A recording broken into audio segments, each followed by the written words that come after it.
Hey good people, and welcome back to the channel. It's been a while since I did one of these videos, but I felt what better time than to do it now. On yesterday, I got completely caught up with the latest episodes of Season 7 Love is Blind. And if you haven't seen this season yet, then I would highly advise you to treat it like a bill collector and avoid it. Season 7 of Love is Blind is by far the worst season of the show in my opinion. And it seems like all the couples this season were either horribly cast by production, or the cast members simply fooled production and came on the show for the wrong reasons.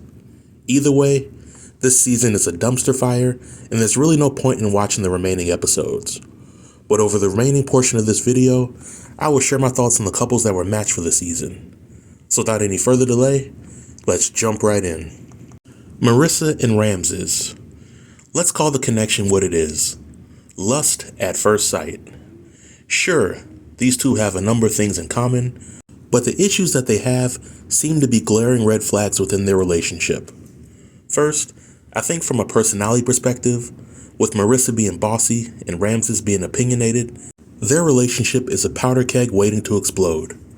Also, when Ramses shared his concerns for getting married to Marissa and their love life not matching what it was during their honeymoon phase, I think that Ramses' concerns were valid. After all, Marissa gave Ramses that good, and Ramses lost his mind. The issue with Ramses was his delivery, and it caused Marissa to have doubts about his commitment. I gotta also mention Marissa's mother, because she was out of line and out of pocket when it came to how she addressed Ramses. And for her to suggest that Ramses needed to sign a prenup, newsflash, Marissa doesn't have much money in her bank account. And even if she eventually starts to make six figures, taxes, the cost of living, and student loans will put a damper on a chunk of her disposable income. And if by some miracle Marissa and Ramses get married, I don't expect them to remain married for much longer because they are not a good match. Taylor and Garrett. I mean no harm, but Garrett has got to be on the Mount Rushmore for henpecked, people-pleasing fiancés that have appeared on Love is Blind.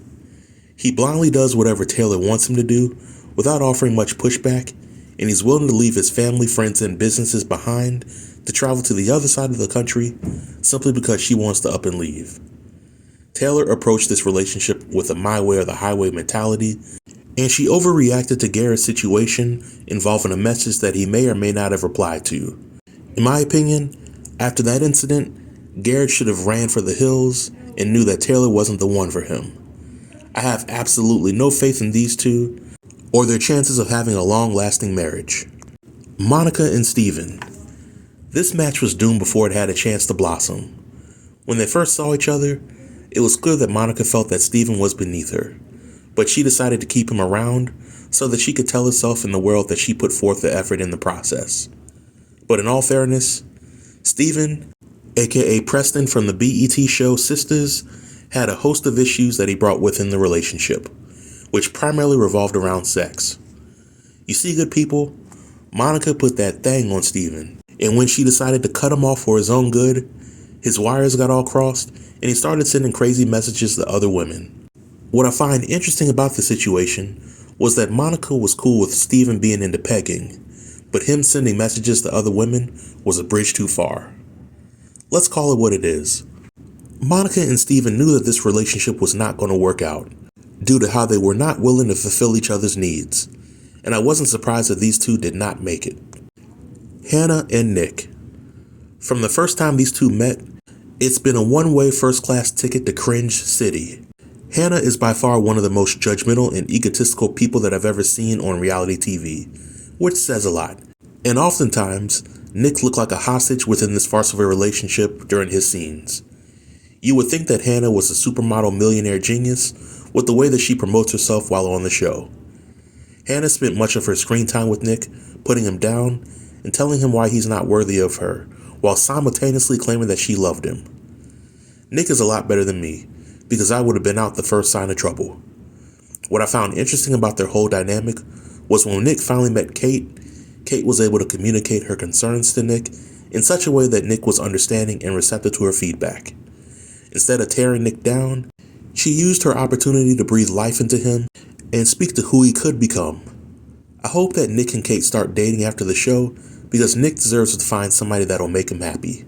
On the flip side, I think that Hannah will continue to prove why she'll remain single for years to come. Ashley and Tyler. Now this was the one and only match that I had high hopes for when I saw them interacting in the pods. They both seemed very intentional about what they wanted and about getting married. And for the most part, their journey over the Love is Blind process was pretty smooth. But things drastically changed when the topic of Babygate came up. You see, good people, Tyler neglected to tell Ashley that he had several children out there that he doesn't really get to see. And when I first heard this, I was completely shocked because I didn't take Tyler to be the deadbeat father type, and I felt that Ashley's response was completely justified. But upon further review, learning that Tyler was a sperm donor to a couple that couldn't have kids, I felt that Ashley's reaction was completely out of line, and she intentionally tried to embarrass Tyler while trying to paint herself as a victim. In my opinion, Ashley is very close with the other women on Love is Blind, and the other women are highly allergic to accountability. Those women also expect their husbands to give them grace while offering no grace to their husbands in return. If I were Tyler, I would have used this opportunity to ditch Ashley while keeping whatever remained of my dignity. Ashley is a drama queen, and I feel that she will continue to manipulate Tyler if it means that she can get what she wants out the process. And last, there's Alexandra and Tim. I'll admit that I had some high hopes for this couple, but those hopes quickly vanished when I realized that these two just were trauma bonding in the pods, and that they fell in love without really knowing how their personalities will complement one another.